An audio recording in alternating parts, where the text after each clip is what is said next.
अपने कर्मों के अनुसार कर्म फल जरूर भोगना मिलता है, जरूर भोगना पड़ता है। कर्म फल मिलने में भले ही देरी हो जाए, परंतु कर्म फल तो मिलेगा जरूर। हाँ, बात तो सही।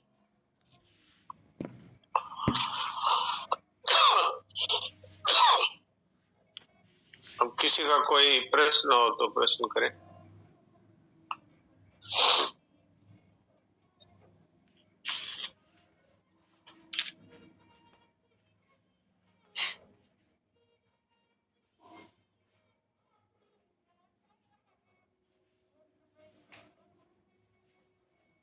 आज मेरे को कोई एक सत्संगी भाई है जो मानव सेवा संघ से जुड़े हुए हैं, उन्होंने मुझसे ये कहा कि अमुक अमुक सज्जन है, उनके पास सनातन जी महाराज की सत्संग का बहुत बड़ा भंडार है, आपको पता है क्या? मैंने कहा मुझे नहीं मालूम। पर भंडार की क्या आवश्यकता है? वास्तव में तो 3 बात से ही मनुष्य का कल्याण हो सकता है और अभी हो सकता है। सनातन जी महाराज की 3 बातों से। तो 3 बातें वो कौन सी है? मेरा कुछ नहीं, मुझे कुछ नहीं चाहिए, मैं कुछ नहीं, बस। अब वो क्या भंडार की खोज कर रहे हैं? मैंने कहा भंडार की खोज आप करो भले, विस्तार तो इसका कितना ही कर लो। और सनातन जी महाराज की ये 3 बातें हैं, इनमें से एक भी धारण कर लो तो अभी अभी कल्याण होगा। अभी आप मेरा कुछ नहीं धारण कर लो तो बाकी 2 अपने आप हो जाएंगे। मुझे कुछ नहीं चाहिए धारण कर लो तो बाकी 2 अपने आप हो जाएंगे। मैं कुछ नहीं धारण कर लो तो बाकी 2 अपने आप हो जाएंगे।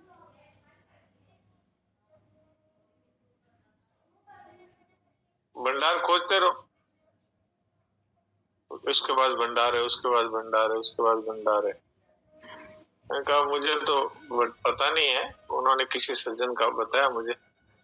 ओ रामनारायण जी, आपने भी तो वीडियो मुझे भेजा था वो मानव सेवा संघ का। हाँ, तो उसी के बारे में वो मुझे दुलियाराम जी मानव सेवा संघ करनाल के, उन्होंने मुझे फोन किया कि आपने वो वीडियो देखा? हमने हाँ देखा। तो वो कौन सज्जन है जो रामकृष्ण जी से बात कर रहे हैं? तो वो सज्जन के बारे में आप जानते हो क्या? उनके पास बड़ा भंडार है। तो मैंने उनसे ये बात कही, मैंने कहा भंडार तो सनातन जी महाराज की, अरे संतवाणी के 6 भाग हैं, वो भंडार ही भंडार है। और अब आपको कितना भंडार खोजना है? और संक्षेप में बात करें तो बस 3 बातें हैं सनातन जी महाराज, मेरा कुछ नहीं, मुझे कुछ नहीं चाहिए, मैं कुछ नहीं। अब एक बात इसमें से धारण कर लो, एक, अभी कल्याण है। और नहीं तो भंडार खोजते रहो।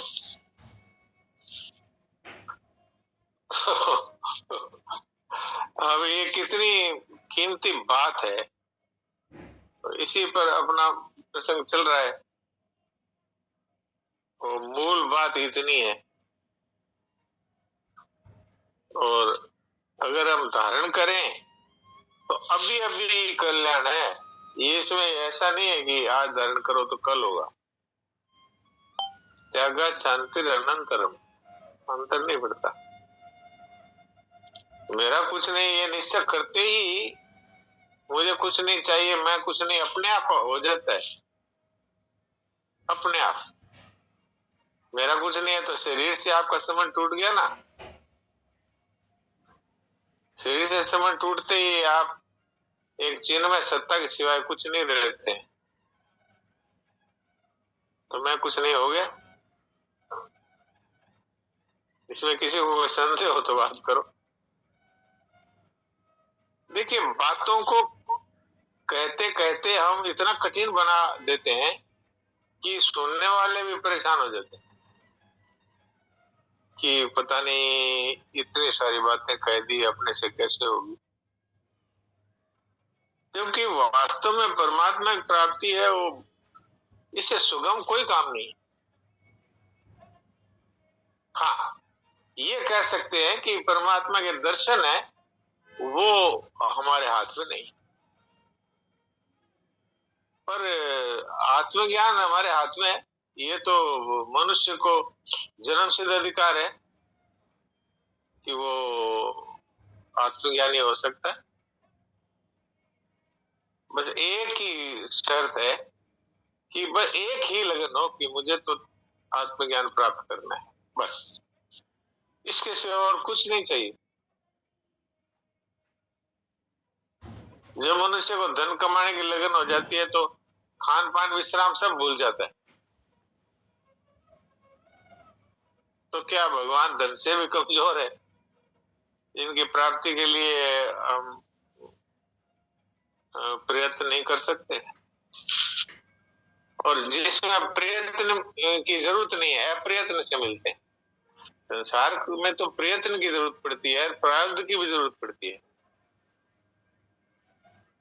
परमात्मा की प्राप्ति में अप्रयत्न है, प्रयत्न की भी जरूरत नहीं, प्रारब्ध का तो कोई काम ही नहीं है।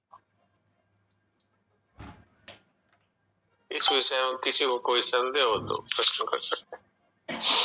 अब मैं देवकी जी को होस्ट बनाता हूँ।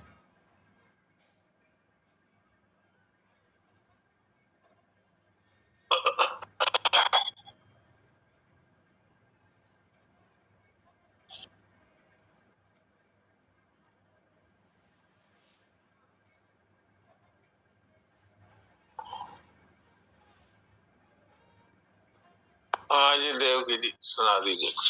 नारायण नारायण नारायण नारायण नारायण। कल बात चल रही थी कि विवेक विरोधी संबंध का त्याग होते ही ना,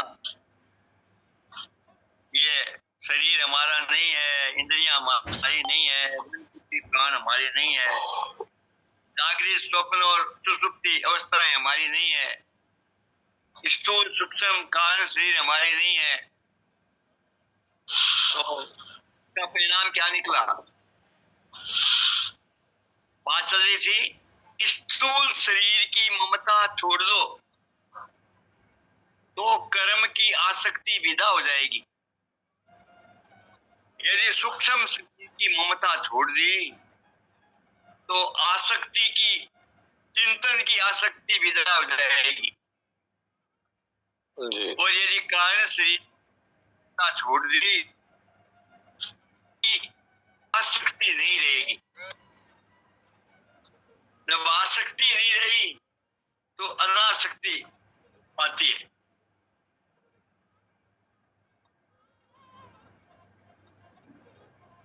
देखो छोटी सी बात है, छोटी सी बात है, इसके अंदर कितना सार भर दिया। इस शरीर के 3 भाग बताए हैं शास्त्रों में। ये जो हाड़ मांस चमड़ी दिखती है ये स्थूल शरीर है, और जो चिंतन करने का जो औजार है वो मन है, और जो निर्णय करने की शक्ति है वो बुद्धि है, और जो शरीर को ही मैं मानना ये अहंकार है। ये सूक्ष्म शरीर है, बुद्धि अहंकार। और ये जो अज्ञान है ये कारण शरीर। तो स्थूल शरीर से क्रियाएं होती है, सूक्ष्म शरीर से चिंतन होता है, और कारण शरीर से स्थिरता समाधि इत्यादि होती है। तो इन तीनों की आसक्ति मिट जाती है जब मनुष्य शरीर से ममता का त्याग कर देता है। यानी स्थूल शरीर के द्वारा क्रियाएं हैं, क्रियाओं की आसक्ति मिट जाती है। सूक्ष्म शरीर द्वारा चिंतन होता है तो चिंतन की आसक्ति मिट जाती है, और कारण शरीर के द्वारा स्थिरता समाधि इत्यादि इनकी आसक्ति मिट जाती है। तो आसक्ति का त्याग होने से अनासक्ति आ जाती है। आसक्ति का मतलब होता है राग। राग मिटने से योग स्वतः हो जाता है। तो केवल विवेक विरोधी संबंध का त्याग अर्थात ममता का त्याग करते ही मनुष्य की आसक्ति विदा हो जाती है। आसक्ति अर्थात राग, राग विदा होते ही योग आ जाता है। कि राग के कारण ही योग नहीं मिलता। तो अगर ये बात समझ में आए तो ठीक है, नहीं आए तो सीधी सीधी सरल बात यह है कि ममता है वो हमें रुलाने के लिए है और कोई इसका फायदा नहीं। चिंता करो, रो, परेशान होते रहो, ये ममता का फायदा है।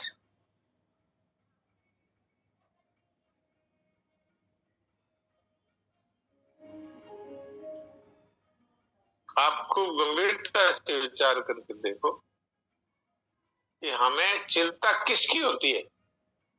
जिसकी ममता है उसकी ही होती है। इसमें किसी को संदेह है तो बता दो। संसार में इतने बच्चे रोगी हो जाते हैं, लेकिन हम चिंतित होते हैं क्या? अरे हमारा बच्चा को थोड़ा से कोई माथा भी दुखने लग जाए तो चिंता होगी। तो बात क्या है? बात बच्चों के रोगी होने से नहीं है चिंता। चिंता है मेरा बच्चा, ममता। ममता से धन में इतना लोगों का घाटा हो रहा है बिजनेस में, हमें कोई चिंता होती है क्या? हमारे बिजनेस में घाटा हो गया, बस चिंता। तो ये ममता है, ये कोई फायदा नहीं करती, केवल चिंता और कोई फायदा नहीं। और जन्म मरण, ममता रखेंगे तो जन्म मरण होगा। इतना महंगा सौदा है, उसको क्यों रखें? अच्छा फायदा कुछ नहीं, कोई फायदा होवे तो रख लो, चलो भाई कि ममता करने से ये फायदा है। फायदा कुछ है नहीं। और नुकसान कितना? जीते जी तो चिंता में, भय में, घबराहट में फंसे रहो और मर करके फिर जन्मना मरना, जन्मना मरना, कितना बड़ा नुकसान। तो इसके छोड़ने में कठिनता क्या है, इस विषय में खुल करके प्रश्न करना चाहिए, ताकि फिर इसको बस आज के बाद खत्म, ममता रहित होकर के। चरणाजी महाराज ने तो भजन बना दिया, मैं नहीं मेरा नहीं ये तन किसी का है दिया, जो भी अपने पास है वह धन किसी का है दिया, देने वाले ने दिया वह भी दिया किस शान से, लेने वाला कह उठा मेरा ये अभिमान से, मैं मेरा ये कहने वाला मन किसी का है दिया, मैं नहीं मेरा नहीं ये तन किसी का है दिया। अब ये भगवान का है और इसको मेरा मान लिया, अब जन्मों मरो और क्या। जीते जी तो चिंता में रहो, चिंता, भय, घबराहट, बेचैनी, रोना धोना, और मरने के बाद नरकों में जाओ और जन्मों मरो, कितना नुकसान है। ऐसी महंगी ममता को रखने का क्या फायदा है? बताइए देवकी जी, क्या फायदा है? कोई फायदा नहीं है। फिर छोड़ने में कोई कठिनता है तो वो बोलनी चाहिए।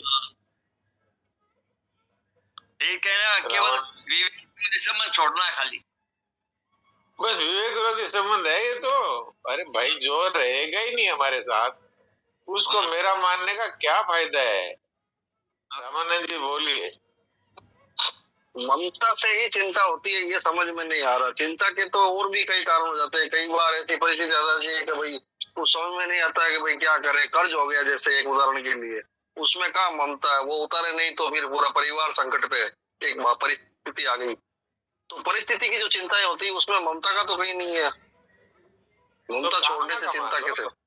कामला मान लो, कामना। कोई किसी के ऊपर जैसे संकट आया और कोई ऐसी परिस्थिति में परिवार में कोई जैसे मेडिकल में परिवार में तो हाँ खर्चा हो गया और अपने ऊपर मेरे ऊपर कर्ज हो गया, जैसे एक कल्पना करते हैं, तो फिर वो जो चिंता है कि भाई मैं अगर ये कर्ज नहीं उतार पाया तो मेरे परिवार का या मेरा क्या होगा, तो वो तो ममता रही चिंता ही हुई, वो तो बड़ी हाँ, उसमें ममता का वो हुई गलत कार्य करने से। कर्जा लेना एक गलत कार्य है, असत का संग हुआ ना। अब ममता को हटा दीजिए, कोई बात नहीं है, असत का संग मान लीजिए। आज परिस्थिति तो डॉक्टर साहब ऐसा कभी भी आ ही सकती है कि जिसमें चलो कर्जा भी नहीं है, कई परिस्थिति ऐसी भी आ जाती है कि कुछ करने का समझ में नहीं आता है, भगवान पे छोड़ना पड़ता है, उस टाइम समय आने पे हो जाता है। ये तो अभी सत्संग से मार्गदर्शन हो रहा है इतना कि भाई सत्संग किया तो कि भाई जैसे छोड़ दो भगवान पे, परिस्थिति में कुछ समझ में नहीं आ रहा है अपने को क्या करना चाहिए। लेकिन कई बार ऐसी स्थिति भी हो जाती है कि भाई अब ये अपने को डिसीजन कुछ समय में ही लेना पड़ेगा, नहीं तो बड़ी मुश्किल हो जाती है, समझ में कुछ भी नहीं आता। देखिए, आप गहराई में जाएंगे तो कामना मिलेगी। अच्छा, ऐसा नहीं होना चाहिए और ऐसा होना चाहिए, ये मिलेगा गहराई में। ममता नहीं है तो कामना है। ये कामना और ममता से ही दुख और चिंता और भय होता है, नहीं हो ही नहीं सकता। ममता को क्यों नहीं होता बताइए?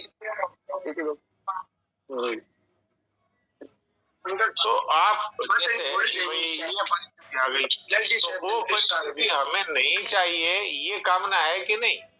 कामना तो वही है, लेकिन उसमें वो परिस्थिति तो आ जाती है, परिवार में रहते हैं आ जाती है, वो तो भगवान के विधान से आती है, कर्मों के लेन देन, लेकिन वो नहीं होनी चाहिए। तो नहीं होनी चाहिए तो फिर कामना होगी।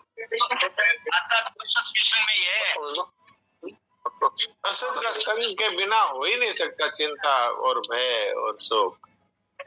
आज लोग कर्जा हम लेते हैं तो ये भी असत हुआ ना, असत का संग। कर्जा लेना है, ये भी असत का संग हुआ ना। ये आपको जो परिस्थिति है उसी में आप अपना जीवन चलाएं, कर्जा लेकर के, और एक बार सुधार हो जाए तो सुधार होता नहीं। अभी समय हो रहा है, इसलिए आज इस विषय और सभी लोग जो है वो परमात्मा में अपनी स्थिति का अनुभव करके और शांत हो जाए। नारायण नारायण।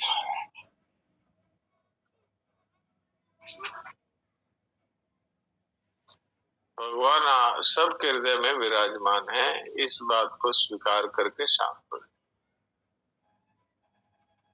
और कुछ भी चिंतन न करें।